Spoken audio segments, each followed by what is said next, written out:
सर्वांना श्री स्वामी समर्थ. हॅलो, मी वैशाली. सकाळी उठले आणि फ्रेश व्हायला घेतलं. रात्री झोपतानाच मनामध्ये ठरवलं, काही झालं सकाळी आपल्याला व्यायामासाठी बाहेर पडायचं आहे.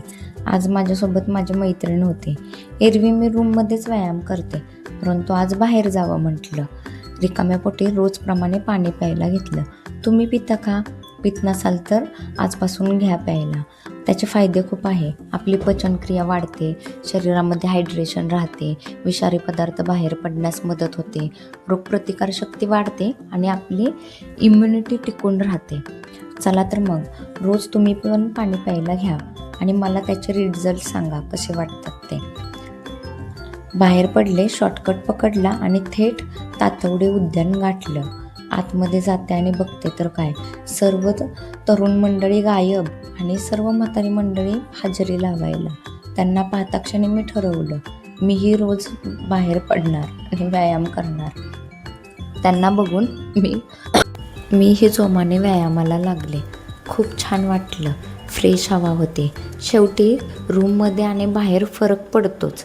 तुम्हीही असंच जोमाने व्यायामाला लागा, बाहेर पडा, स्वतःला वेळ द्या. 24 तासापैकी 30 मिनटं स्वतःसाठी काढण्यास काहीच हरकत नाही.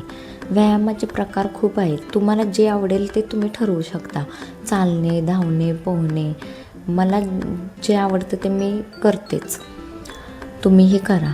ह्या एवढ्या एजवाल्या लोकांना बघून मलाही वाटलं, आपण काय करतोय, आपणही आपल्याला वेळ दिला पाहिजे. या एजमध्ये फ्लेक्झिबिलिटी बघा. यांचं बघून मीही अतिशय जोमाने व्यायामाला लागले, उत्स्फूर्तपणे.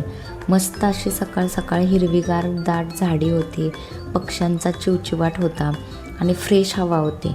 यामध्ये खूप फ्रेश वाटलं. व्यायाम केला, मस्त एनर्जी टिकून राहते, खूप फ्रेश वाटलं.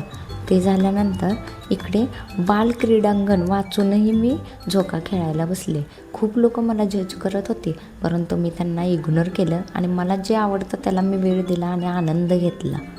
खूप जोराची भूक लागली होती. बाहेर पडले आणि मैत्रिणीला म्हटलं, पहिलं काहीतरी खाऊन घेऊ. मस्त असं गरमागरम पोहे खायला घेतले. खाऊन निघालो आणि किराणा घ्यायला विसरले. रूमवर आले, ब्लिंकिटवरून ऑर्डर केले. विदिन 6 मिनिटातच किराणा आला.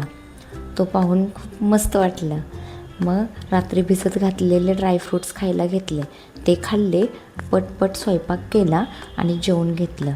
इव्हिनिंग शिफ्ट होती त्यामुळे बाहेर पडले. आजचा व्लॉग कसा वाटला हे मला लाईक करा, सबस्क्राईब करा आणि कमेंट करून सांगायला विसरू नका. चला, उद्या भेटू. Bye bye.